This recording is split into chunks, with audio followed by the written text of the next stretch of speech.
Hey, this is Sandra coming to you direct from Hayward, California, the heart of the San Francisco Bay Area, where I was born and raised. Who I am in a nutshell. I am a first-generation Chicana in the U.S., also the first in my family to go to college. My parents are immigrants from Mexico. I have a bachelor's degree in Chicano Studies from UC Berkeley and my master's degree in counseling from Cal State Hayward. I have been a California community college counselor for the past 20 years. I provide academic, career, and personal counseling in one-on-one sessions, as well as in college success courses. In these Brown Bag podcasts, my intention is to share my experiences working with my community and my college students. You will meet some of my mentors and awesome colleagues who have motivated me to continue doing the work that I do. Hello, my name is Monique Williams. I am currently an English instructor at Chabot College. I work with the Umoja program. I am the tri-chair of the Student Access, Success, and Equity Committee, and I am a member of the CCEPG. I was born and raised in Hayward, California, and I am a proud Chabot College graduate. I earned a BA from Mills and an MA from San Francisco State, but I never left Chabot. It's my home. And I have been a part of the institution in many different ways. I've been a student, an administrator, and now I'm a teacher. I have had the privilege of seeing the college through 3 different lenses. I joined the Brown Bag podcast because of the 2 women I get to be in conversation with, Sandra and Carmen. These women, with a lot of care, teach me more about how to best serve the Chabot College community. I hope listening to this podcast will give you the same opportunity for growth that each conversation with these women gives to me. What's up, everyone? It's Carmen Johnston, aka Mrs. J, aka Queen Carmi, aka DJ Carm Brulee, here and ready to build knowledge with my 2 amazing co-hosts. I am a Black woman born and bred in the Bay Area. I am a proud Gen Xer, radiant English professor, and pop culture enthusiast. I have a bachelor's in liberal studies and master's in English creative writing, both from San Francisco State University. I've worn several hats at Chabot College, ranging from co-founding the Change It Now learning community to co-leading the Chabot Collaborative for Equity and Professional Growth. Mostly, though, I'm interested in transformation by holding space for difficult conversations that will ultimately move us all closer to a more equitable college and more just world. Okay, welcome everyone to the Brown Bag podcast.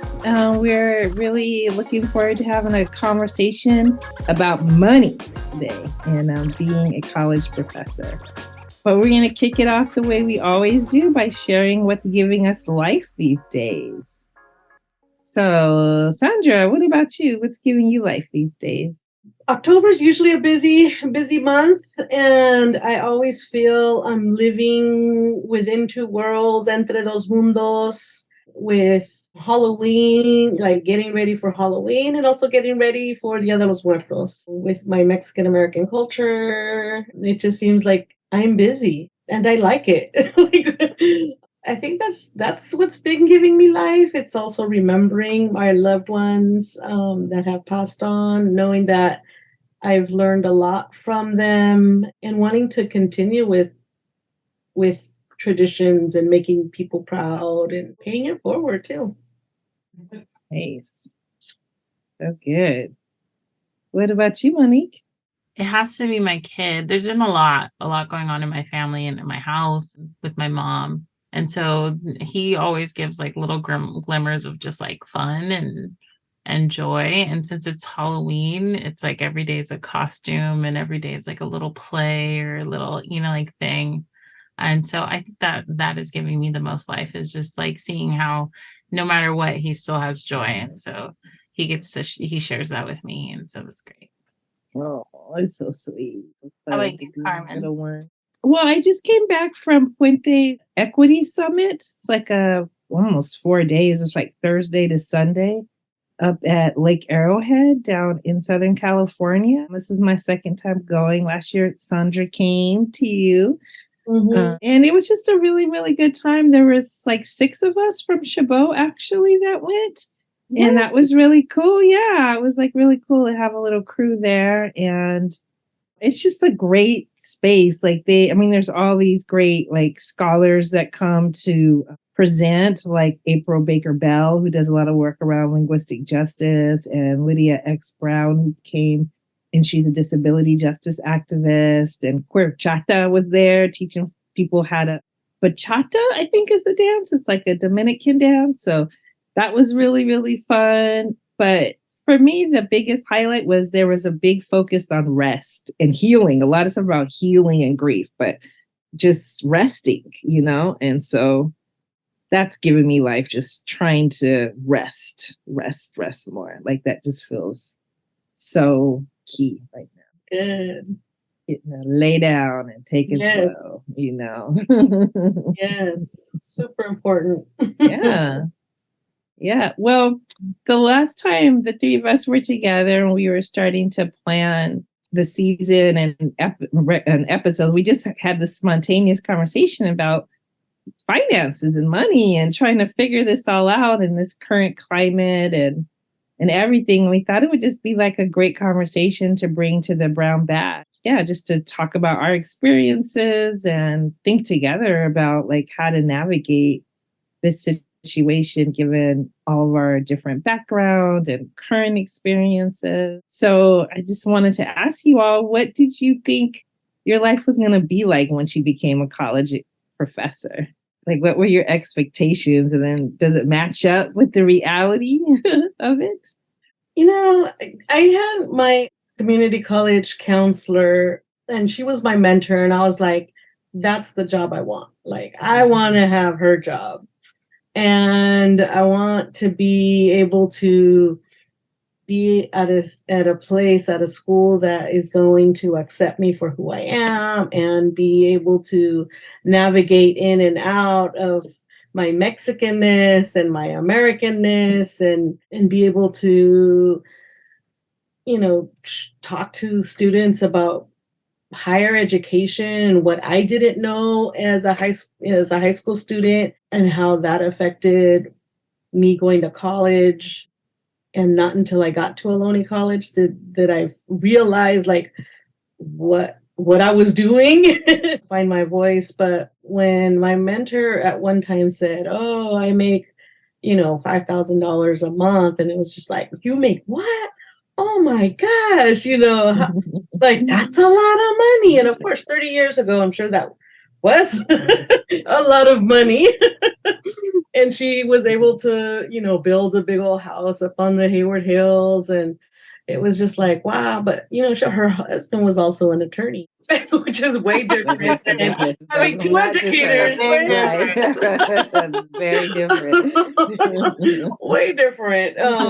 So, I was like, okay, that's definitely the job I want to have. Once I heard that she was making that much money, I was like, my parents, I remember a time where there was my parents made $25,000 a year, right? And that was a lot of money, and I never grew up feeling like I was poor, but I knew that, my parents were working hard. And at points, they both had a second job as a janitor, cleaning offices in the evening, where my sister and I would have to go sometimes too and help out. But, and we never ate out. Like, I didn't think it was weird that we never ate out because my mom always had food. Like, there was always something to eat at home. And when we did go out, it was when we were with an aunt or an uncle. They were paying for the pizza or McDonald's or whatever. So I don't know. I just thought, I'm gonna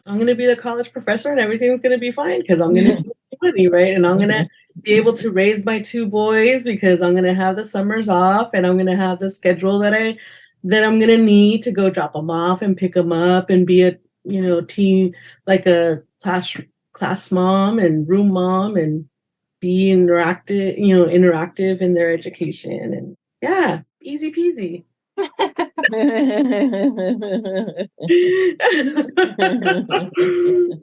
the part one. Yeah, that's part one.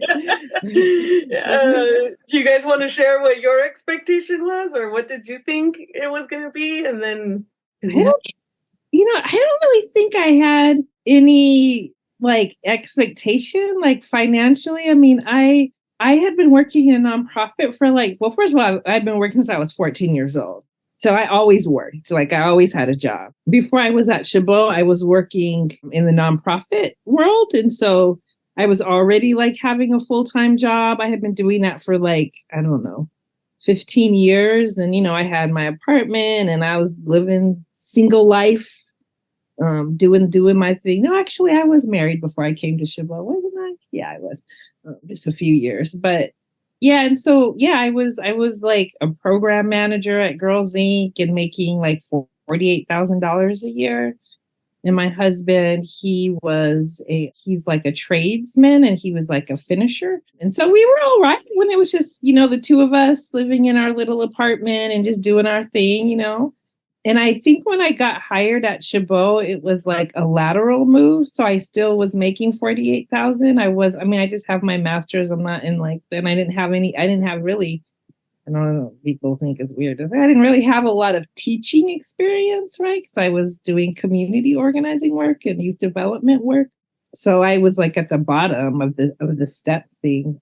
So it was a lateral move. But for me, I always I didn't really think that much about money. I just was like, as long as I can take care of myself, that was the most important thing, that I could take care of and be independent. And I think, yeah, I like I said, I had been working in nonprofit and I was finishing my master's, and a bunch of us were like on the BART home from San Francisco State. And I was like, yeah, what do you even do with this degree? And somebody was like, oh, you could teach community college. And I was like, oh, that sounds like a good job for me, And I met, Clara and Susan, and they, helped me kind of find my way here to Chabot. So, but I was more like just wanting to do something that was going to be a good fit for me. Kind of like you, Sandra, something that was going to be fun, where I'd have a lot of independence and I'd be able to support myself. I did really like the idea of a step, because a nonprofit, you don't really get raises. It's like you just get that, So the idea that over time my salary was going to increase, that I felt hopeful about that, and I liked that idea that no matter what, my income would increase. And I didn't, I wasn't a parent at the time. I didn't even know if I was going to have children at the time. I didn't know where I was with that. But yeah, so I think my expectations were pretty low financially. I don't think they changed until after I had a child and, some other things happened. And it's definitely different now. What I wish now, I'm just like, why did I do this? Maybe I should have worked in, industry. Because I'll tell you, my best friend, she works in industry. She's like a scientist and she makes dough, so much money, and I'm just like, so I don't know. Yeah. You want to talk, Monique? Sure. I thought it was going to be rich. I thought I was going to be super rich. Part of it was just the, I think part of it was some of what you talked about, Sandra. I had mentors that I was looking at and not recognizing kind of what gets people to the Hayward Hills or the Berkeley Hills or the Oakland Hills is not just the job you have. It's not just your income. It might be you and your partner's income. It might be, generational wealth that, I didn't have. It might be all of these things. I was like, oh, it must just be the job. I was always going to be a teacher. I knew that even when I was really, really little. My grandmother was a teacher's aide in Oakland, and I used to go with her. And I always just kind of enjoyed being in the classroom and just the dynamic of that. And then when I was in, junior high school, we were always going out and working with organizations. I worked for La Familia at age 14. And then we were always going and doing things where we would teach other people and do these peer things. And I loved that. I didn't recognize that I didn't love high school as a kid. And I also didn't want to still be in high school, right? But I did love college. Like I loved the experience of college, of the options and the freedom it gave people. I loved that you'd be right, like a lot of times right out of high school and going into that space. And so you still needed someone to like help you, counsel you, like be there for you. But at the same time, you had so much more available to you. So college was always the place that I was going to teach. But then when I was thinking like, oh yeah, that's the right choice because it's like college professor, that meant like big house in Berkeley. Like, and never having to worry about money, like I think that's the difference between me and my parents, or at least the difference that I thought I was going to have, was that I know and I recognize, especially because part of my childhood, my mom was a single mom and like on a one person income working a factory worker, like that I could tell that she was worried about money.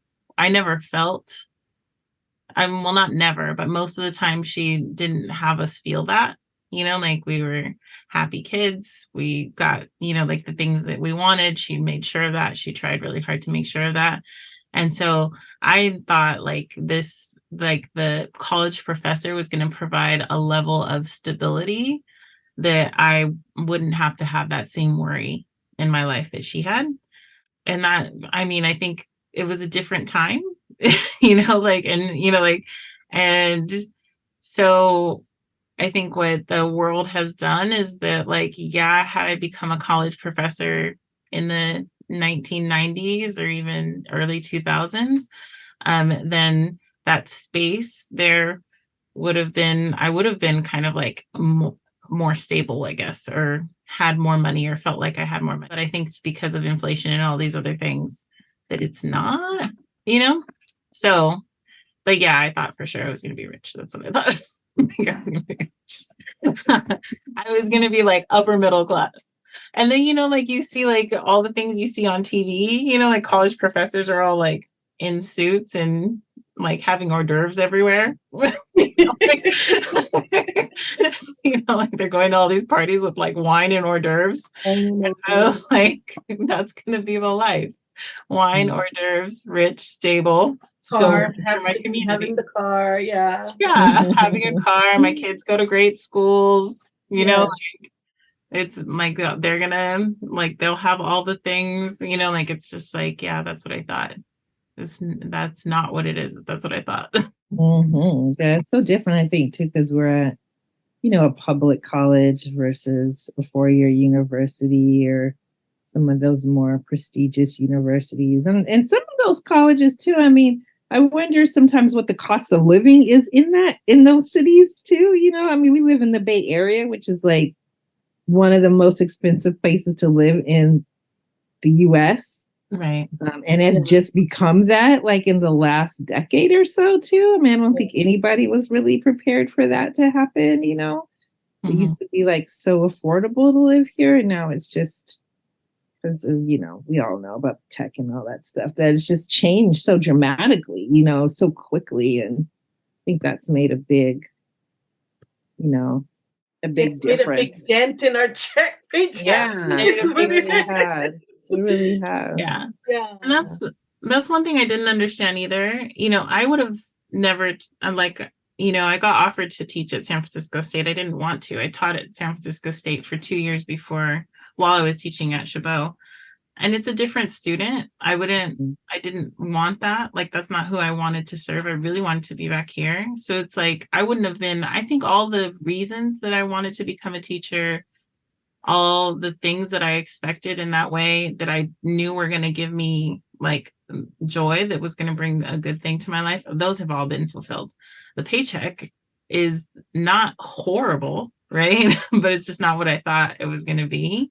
But I think all of those have been fulfilled. But I know that like now when I look at what I thought a college professor were the things that I was seeing. Like my friend, she got a job in Maine at a prestigious college, and it's a private college. They own property around the college, so she lives in one of their property, and it's a nice Yeah. property. Like it's like a professor house, like that Yeah. thing, that idea, right? Mhm. So she lives in one of those properties and makes her money. And, it's also Maine, so things are a lot cheaper. And, Mm. and so her life is different from my life, like her life is more of that like TV professor life than mine is. Yeah. And so it does make a difference of where you're at and what type of college you're working at, like. And I mean, I think the reality has been that sometimes it feels like I'm still living check by check, Mhm. right? And I know my parents lived check by check, Mhm. right? And it's like it's hard to wrap my head around having like why does it feel like I'm living check to check, when I know I'm making money. I know my husband like makes Mhm. equally, if not, equal amount of money as me, and we're still living check to check in Yeah. the Bay Area, right? And but then it's like he snaps me out of it. My husband snaps me out of it, and he's like, "Remember, we're putting away for retirement. Like, Mhm.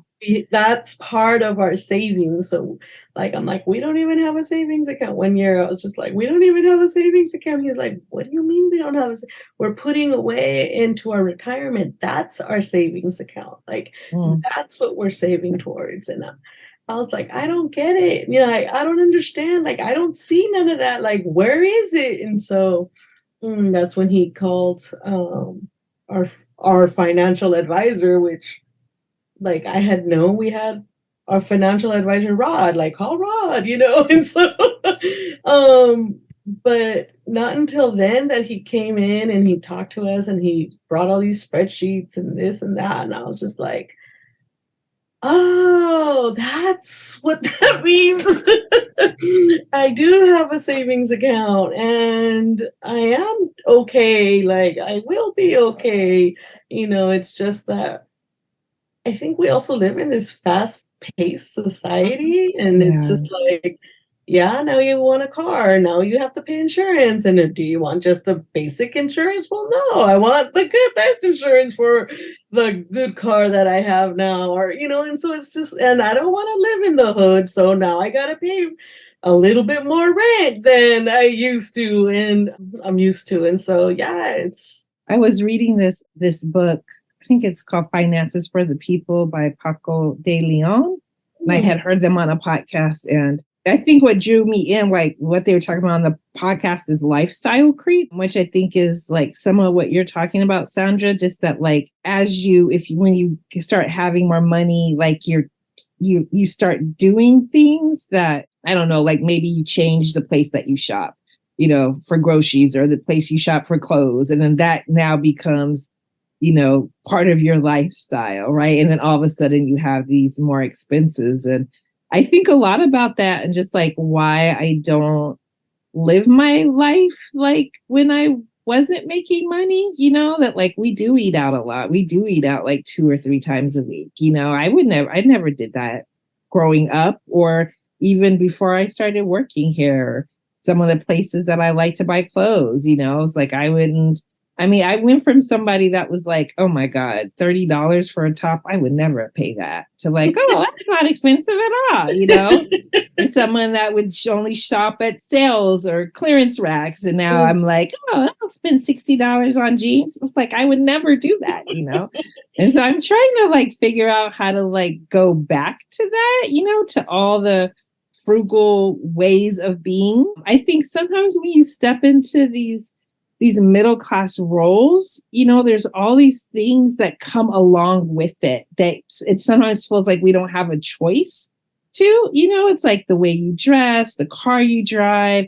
I mean, I feel like one thing for me that I have felt a lot of pressure around since I become a professor is vacationing.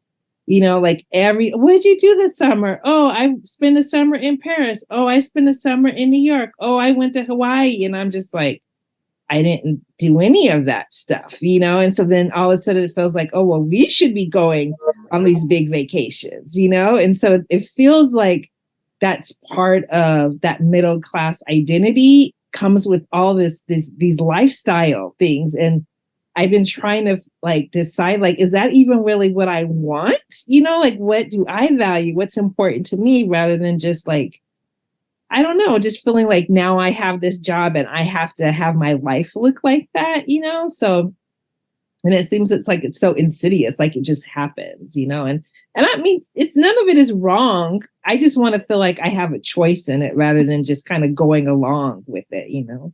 Mm-hmm. I think like lifestyle creep is a real thing, but at the same time, like you said, like when I try to think about that, like returning to like this more frugal thing where I'm like looking at money, making sure it's like I kind of wanted a life where I didn't have to freak out about how much everything costs. So like, yes, I could return to that, but then why the fuck did I work so hard? Like, Yeah. so it's like I get That's kind of the like upset, like why do I rub. have to look at that?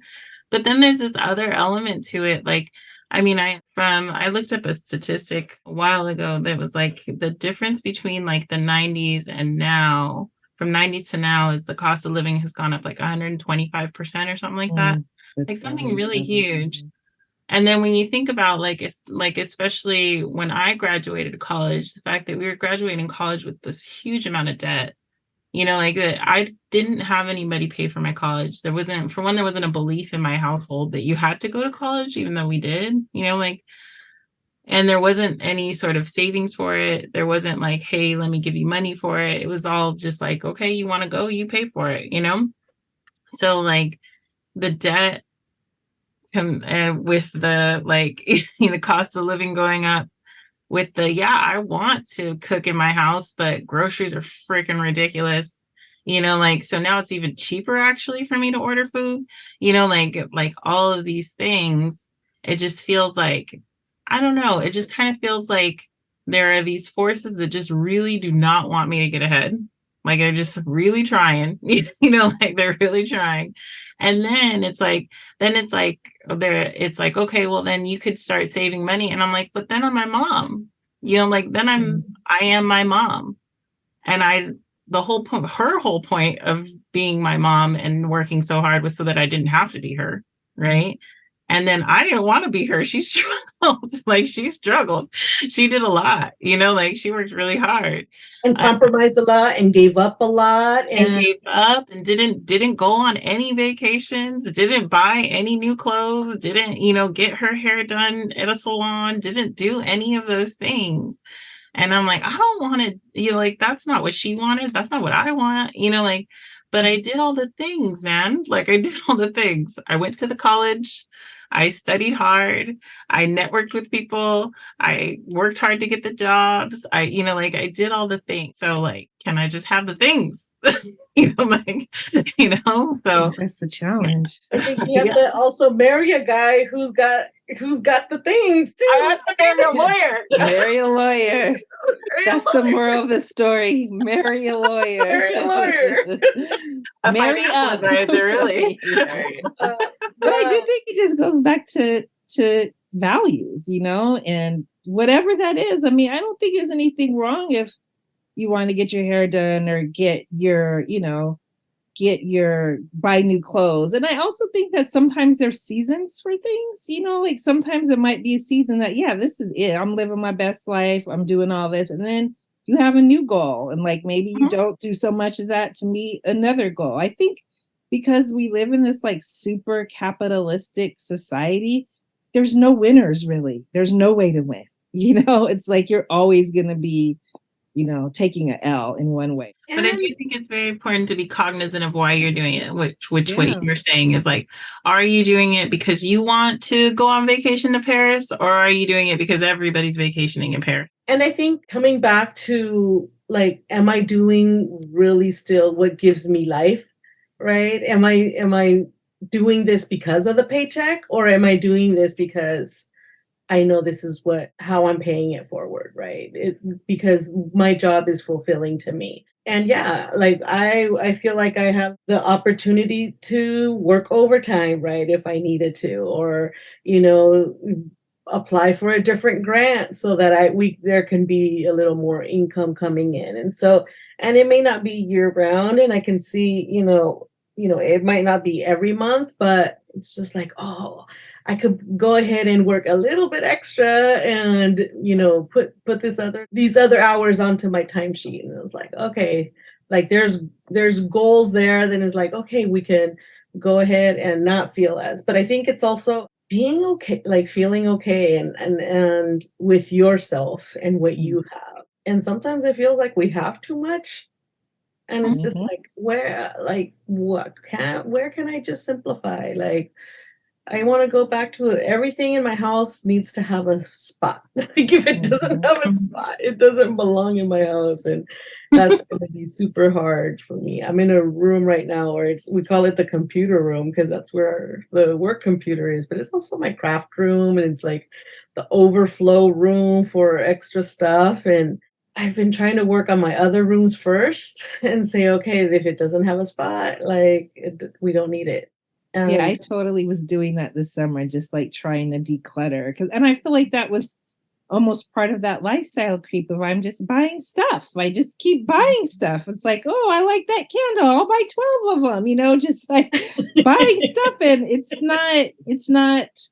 Or think it's on sale. This is a good price. Let me get 3 of them. Yeah. And it feels good in the moment. And then you look around and you're just like, God, I have a lot of stuff, and a whole bunch of debt for some stuff, So yeah, I totally feel that. And just trying, just declutter and like simplify, your life. Because that's having a lot of stuff around too can like, I don't know, sometimes it brings me a lot of clutters my anxiety. mind. Yeah.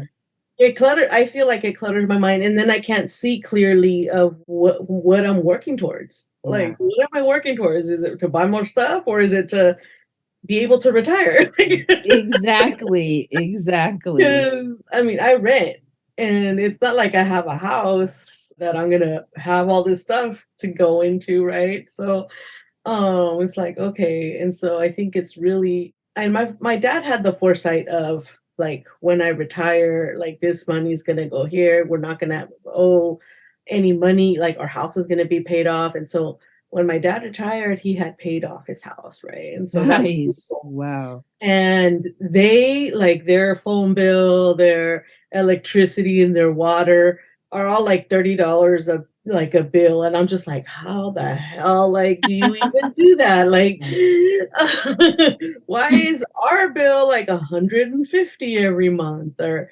And so it's again having to be able to say, okay, what is the end goal? Like, and being able to plan for it and saying, no, I'm not going to dip into that savings account that I have. And I was able to put one son through college, and he came out with no debt. And now my second son, he went out of state and he's living his best college life. And we're excited. That's what we wanted for our boys. And we said we would take care of his bachelor's degree. And so I'm like, oh, wow, it's going to cost us a pretty penny. But coming to think that both my husband and I graduated with no debt, and we got one son through college, I'm like, okay, I think this will make up for for all of us going to college and hopefully going into sports business. He's a sports business major. Hopefully he'll get into a good job that will help pay that off, right? And I think that was something that handy for us, is to be able to talk to a financial plan. One of my husband's mentors, the first job that he had at Cesar Chavez Middle School in Hayward, the counselor brought in a financial planner and for all the new teachers and said, go into the break room and start talking to Rod. And this is, go ahead and sign up for whatever he's telling you to sign up for. And my husband's like, okay. And that's how he started investing in his annuities. We started investing into our annuities and stuff. And we were making pennies back then, right?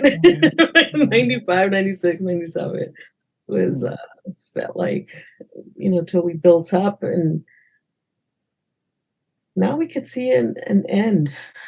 Well, it's such a big gift that you guys are giving your boys, to not have them have to pay for college and not have that debt, because I had to take out student loans because my family probably similar to yours, Monique. Like there really wasn't like a pressure to go to college. No, I mean they were like, yeah, go, but it was definitely like my mom helped a bit as much as she could, but yeah, it was mostly me having to do it on my own. So that, yeah, just being able to help your kids with college is like such a big deal. And I was thinking, Sandra, and we've kind of talked a little bit about just like the difference between our childhood economic life versus how it is now as an adult. And you made me think about, like you were saying, how your parents, their electricity bill is really low and like, why is yours so high? And I know for me, particularly with my dad, he was so frugal that it was just cold in the house all the time. So you would just be walking around with blankets and sweatshirts because he was trying to keep that electricity bill down. And that's why mine is high, because I refuse. I will not be cold in my home, you know?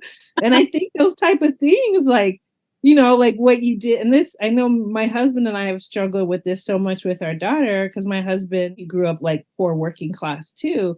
You know, like things like we didn't have snacks. We didn't have no Capri Suns growing up. We didn't buy no Captain Crunch for, you know, you got Value Life, whatever, Cheerios or something. You know, we didn't have a lot of those brand names. But so now as adults, it's like, oh, let's get the snacks. Let's get the, you know, Well, one all thing the things too you is, didn't get to have. yeah, my parents' house only has one TV and one landline phone. Like no computers. Like here we have a computer in every room, a TV in every room. Yeah. Like we all have to have our cell phones. We all have our laptops and you know, it's just like, it's too much. It's too much. Like it's way much more than we live with, much more now than my parents ever did. Yeah. I think like in my home, it's a little different. I do, of course, I have the computer. We're all on it, right? But we only have a TV in the living room, and we don't have a TV in any other rooms. That wasn't just a frugal thing. That was like a Decision. 90s sleep, like all kinds of stuff, right? Thing. But it was like, we're only going to put a TV in one room in the house, that type of stuff. But I do like walk around, like my mom she would always yell for us to turn off the lights.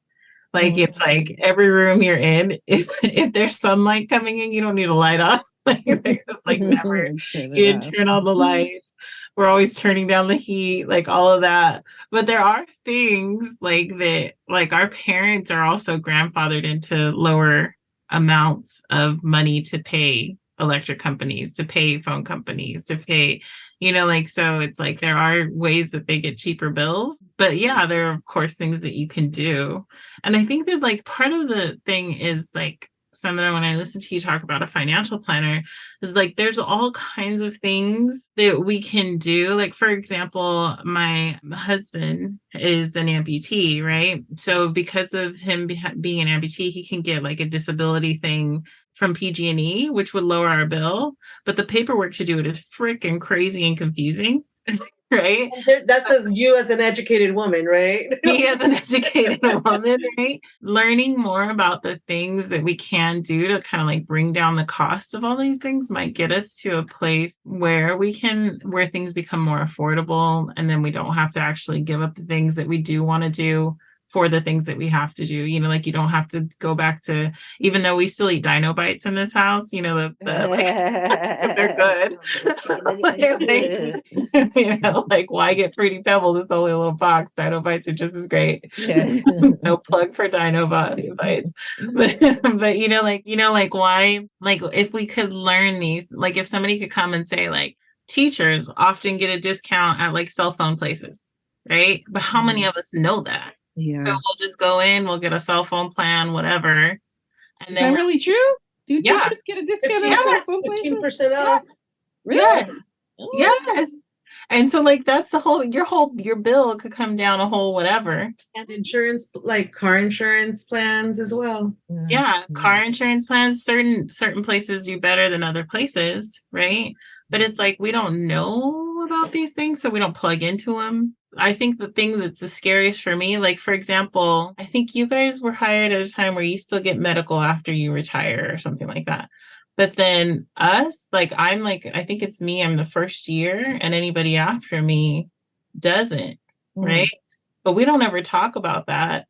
So when we are ready to retire, we probably won't be able to retire because we won't be able to pay our medical bills, right? And like we're gonna need medical, we'll be older. Right. Until you qualify for Medi-Cal or something, right? Right. And so you can't, and that keeps going up, right? The time at which you can qualify keeps going up. And so like those things, like when we don't have awareness of them, just kind of almost ensure that we're going to kind of be in the same predicaments either as our parents or even maybe worse, But I hear you just around like the paperwork and stuff, because I mean, sometimes they put those obstacles in front of us to make it harder for us to get. And also just, I mean, one thing that in this book I read, they were like, have a financial meeting, set aside a little bit of time every week just to do something around your finances, like a half hour. And I've been trying to do that too, just to like even just go over my budget or just little things like open up a 403b. I haven't done that yet. Just those things that you put off, just putting aside that time to help. And I'll say, God bless Patricia Shannon, because I think last year she sent an email. She was like, they're doing loan forgiveness right now. If you, fill out this paperwork, and they're, kind of saying it so that any way you've paid your loan, because they used to have all these requirements, but there's like a waiver. Girl, I did that and I got all my loans paid off. How did you get yours paid off? I did that and I didn't get mine paid off, but you've been paying them longer than I have, I think. Maybe, I don't even know. I think I have been paying them for about 8 or 10 years, but I got the letter and they were like, congratulations, it's all paid off. But it was really because I was like, you know what? I don't know if this is going to work or not, but I'm just going to try. What do I have to lose, and just did the paperwork. So I think sometimes it's just worth it to try to make the time to do these things, because it can make a big difference in the long run. But we also live in a world where it's like all these scammers. And so how do we know what's true? Like, and what we're not going to get, scammed into doing something that really wasn't what we wanted, right? And I think that's always something I hear my parents say is like, be careful what you're signing. Don't know, my parents, like, they were always hesitant in putting money in their checking account, right? And now that houses are getting broken into and stuff, now they're like, oh no, now we have to put, before they were just like, oh no, we put all our money under our a coffee can in the backyard. Shoebox under the bed. God, my parents died. We're gonna have a treasure hunt going on here. But now they're like, oh no, now we have, everything's at the bank. And it's just like, oh, okay, well, I finally was able to get their living trust and stuff taken care of. And I'm like, how, what I need to start looking into, taking care of ourselves. My parents have their funeral all planned out, like their plot, their headstones already in, like everything. And it's just like, wow, that's such a blessing. Like, that's such a gift that they're giving my sister and I too. Like, so that we don't have to worry about all of that. And we're going to be honoring their wishes the way they wanted. But it's also like, it was an eye-opening experience to start thinking like, oh my gosh, what are we doing? Like, how are we gonna, what kind of gift are we gonna leave our boys, right? If we're gonna have money and then they still have to pay for a funeral that's gonna take up their money that we're gonna leave them, if we give them any money, right? It's been an eye-opening experience to be able to say, okay, where is, what kind of savings do I have? Do we have? How am I going to make the best out of, what we have and make it last? Because is it really going to be enough? If things only start getting, inflation keeps going up, like, is what we're saving going to be enough for us to live off of? Right. So that's also scary. Well, just thinking about like having an education now and being a college professor, how does that all like impact the decisions that you guys make around housing and parenting and those types of things? It totally made an impact. I mean, both my husband and I were Chicano studies majors, and it was just like, no, we're gonna live in the hood, and like we're with our people, and then it was just like, well, we can still live in Hayward.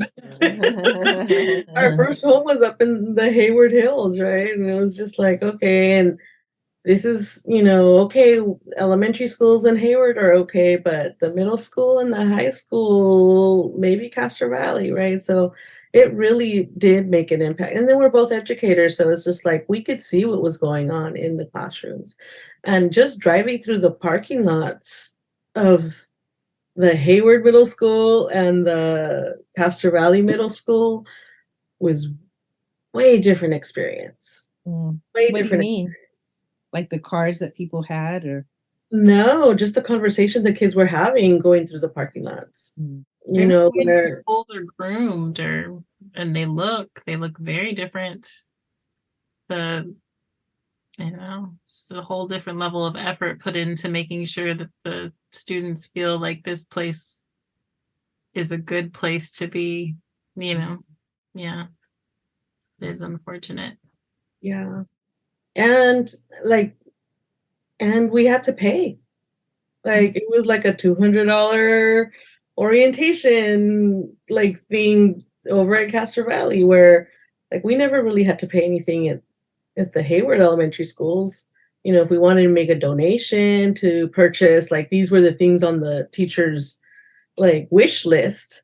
But over at Castro Valley, it was like an automatic, this is what the extras for us to have, like the clubs or the sports or the this or the that, and every parent pretty much paid it, right? So like I don't know, there was definitely different expectations, and we were glad to pay it because we saw the difference in the teachers. There were teachers who had some, more experience, veteran teachers versus new incoming teachers who didn't have much experience or didn't have class management style, good, strong class management styles.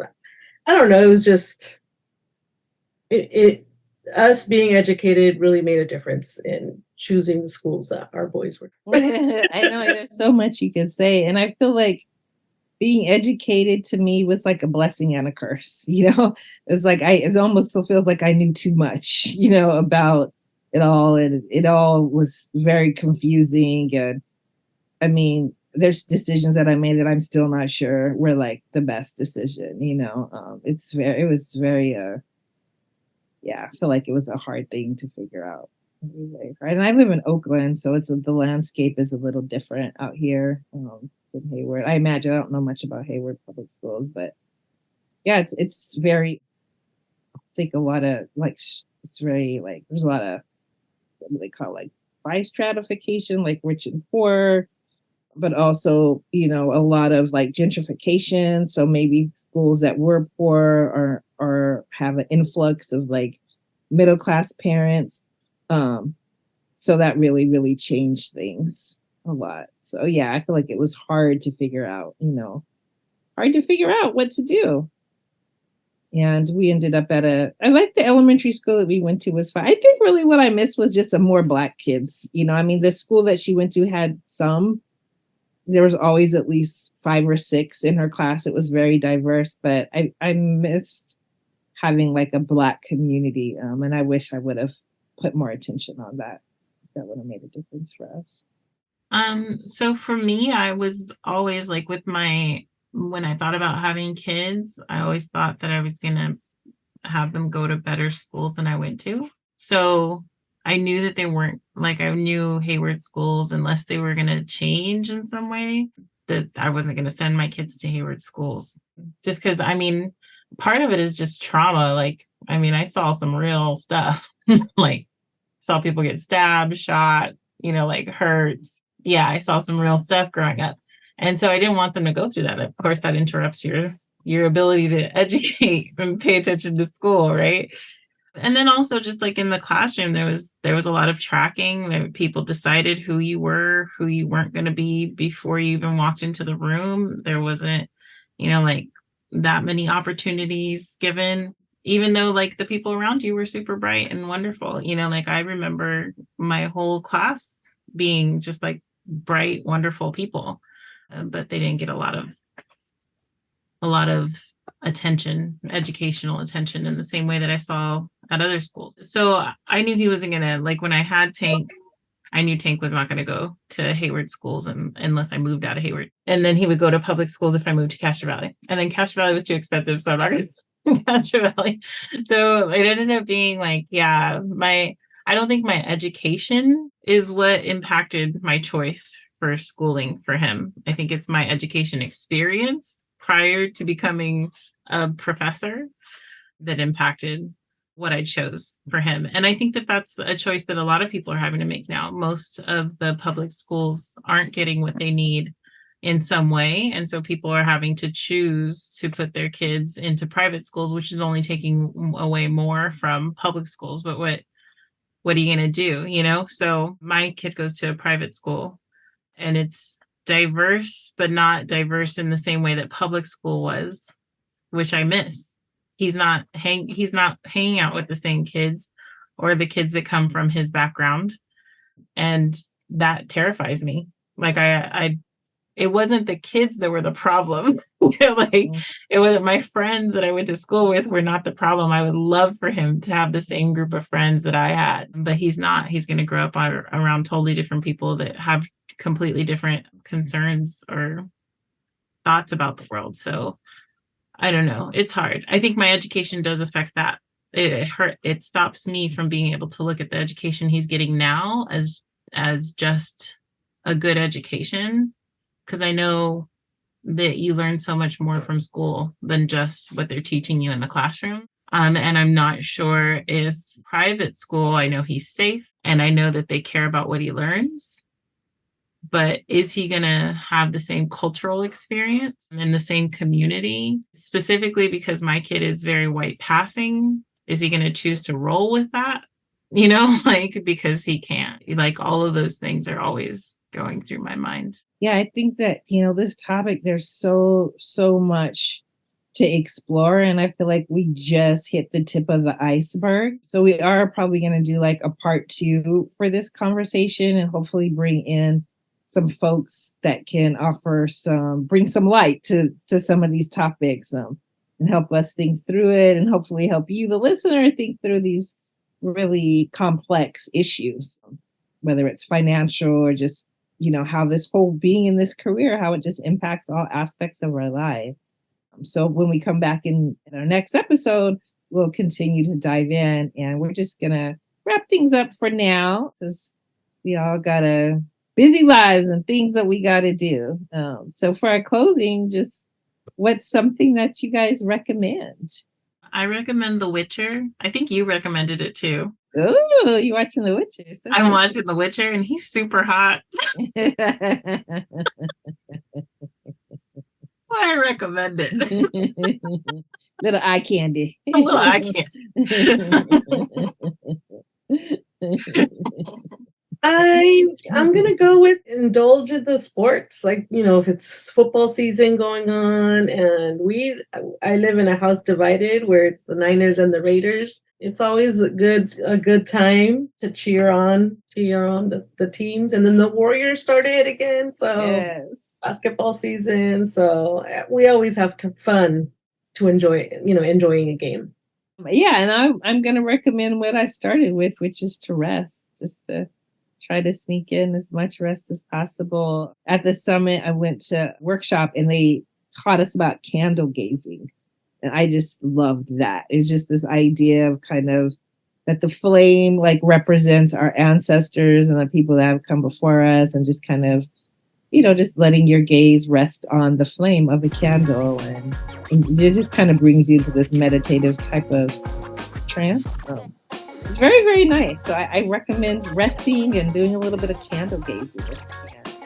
Well, thank you, ladies. Thank you. Have a good one. I'm off to my next meeting. Faculty prioritization.